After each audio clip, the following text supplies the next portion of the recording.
Remember a month or two ago when a lot of people were walking around nervously after the news of a certain hack did the rounds? Well, Juliet revisits that topic. You might have heard about the Ashley Madison hack. The story's been doing the rounds on the media circuit the past couple of months. The hack begs the question, what would be behind the intentional security breach of a tech entity like the Ashley Madison affair site? Hackers have been around pretty much since the start of the internet. Initially, they were nerds cracking systems to prove they could.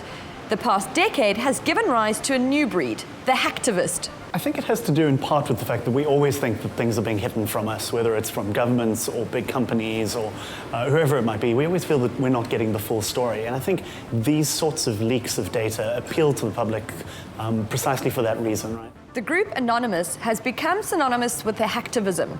The loose group of faceless hackers have taken down dozens of sites, including those of a theme park that refused entry to a child because he was HIV positive, and an organized campaign against the Church of Scientology that included denial of service attacks after the organization tried to have a viral video taken off YouTube.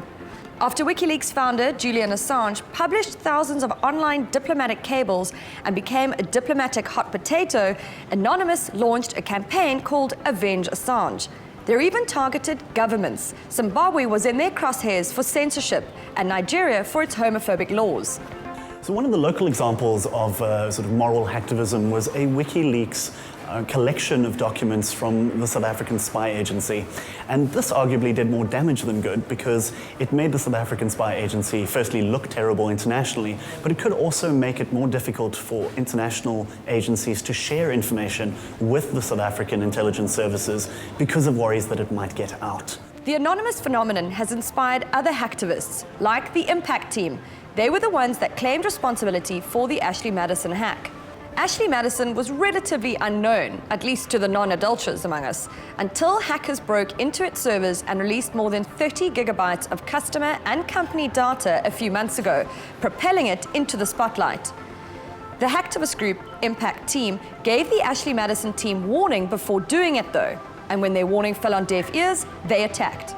The Ashley Madison leak is particularly interesting because here you've got a group of people who've decided that it's in the public's interest to have this information, and they've made a moral decision and taken it completely into their own hands. Now, there are those who argue that really what they're just doing is facilitating something that happens all the time anyway, right, namely affairs, and is it really right for them to go and leak this? And I think these are the challenges of all sorts of data leaks. We saw the same thing with the Edwin Snowden leaks, with people saying, well, was it a threat to national security? Was it actually right that he put that information out there? And I think the debate is going to continue as to whether or not people should go ahead and take these things into their own hands.